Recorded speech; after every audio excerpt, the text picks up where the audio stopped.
Господи Ісусе Христе, Сине Божий, помилуй меня грешного.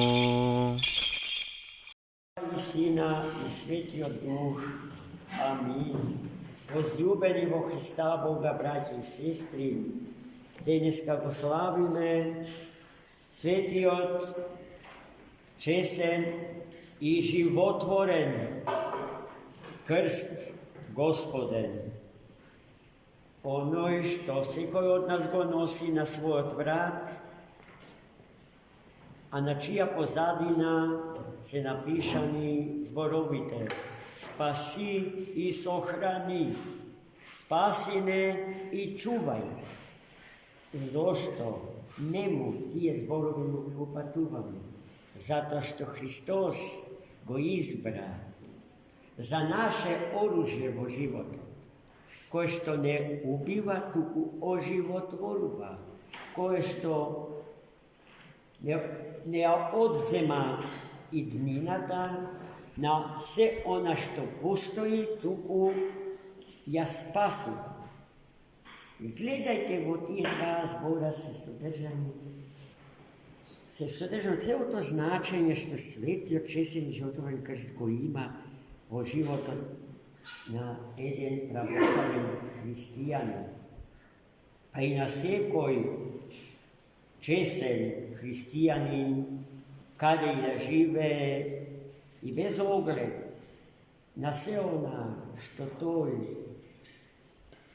го знае за крстот, а не е во согласност секогаш со преданието на црквата за крстот. Но верата на тие луѓе, верноста кон Бога и црквата и кон крстот Господен е тоа што од нив твори нови луѓе, нова твар, нови созданија, нови личности. Јасно е дека меѓу христијаните има и такви кои што крстот Господен не го признаваат.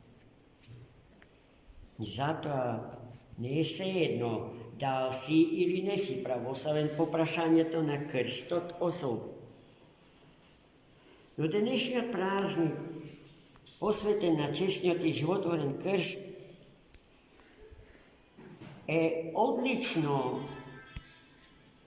објаснет во синаксарот, во кратката лична карта на честниот и животворен крст Христос. Во житието за честниот крст, запишан во синаксарот, тоа е богослужбена книга, без која што не може да се замисли дневниот литургиски круг на Светата Црква Божја. Читајќи го внимателно житието на крстот, можеме да издвоиме две посебни целини. Првата целина се однесува на пронаоѓањето на честниот и животворен крст од после страданијата Христови на него и од после неговото воскресение, а во вториот дел станува збор за тоа како од персијанците, од тугениот крст, од Ерусалим е вратен повторно во Ерусалим. Во првиот дел од житието за честниот крст се вели дека светата царица Елена, мајката на првиот христијански император Константин, решила да ги посети светите предели на кои што живеел и по кои што се движел нашиот Спасител Христос И во текот на тоа нејзино поклоничко патување, во неа се родила идејата да го побара крстот на кој што бил распнат Христос.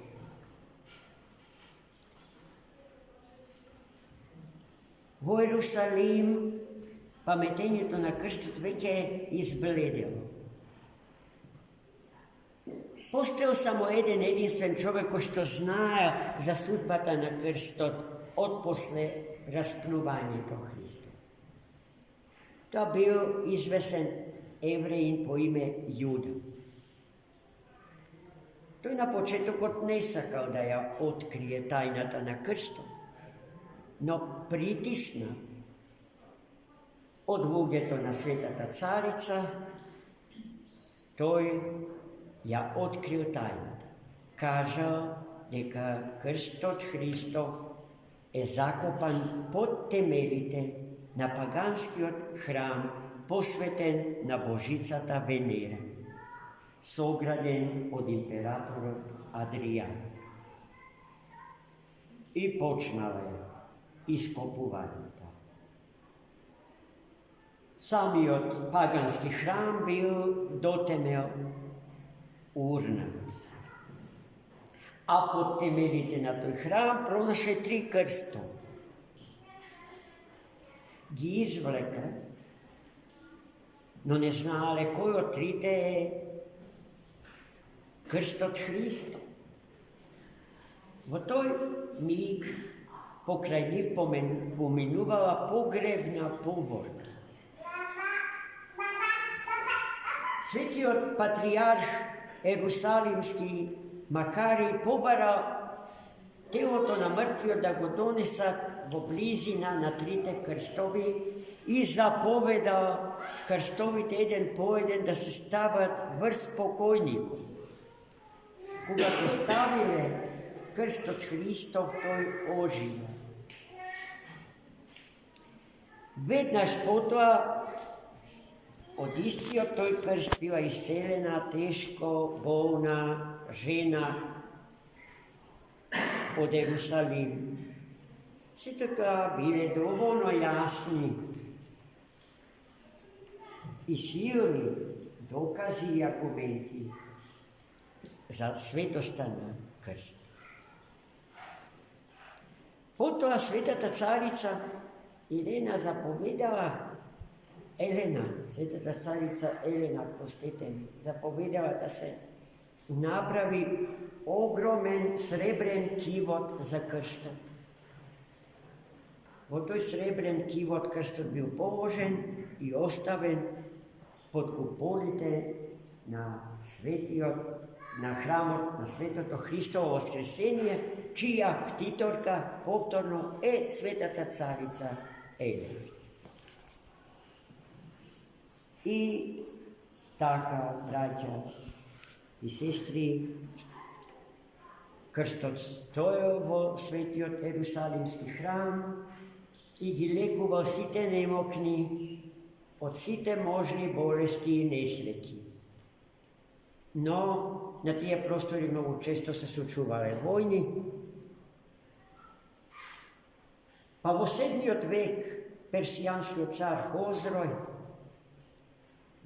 го освоил Ерусалим, го запленил крстот Господен и како воен трофеј го однел во Персија, во која што крстот останал цели 14 години.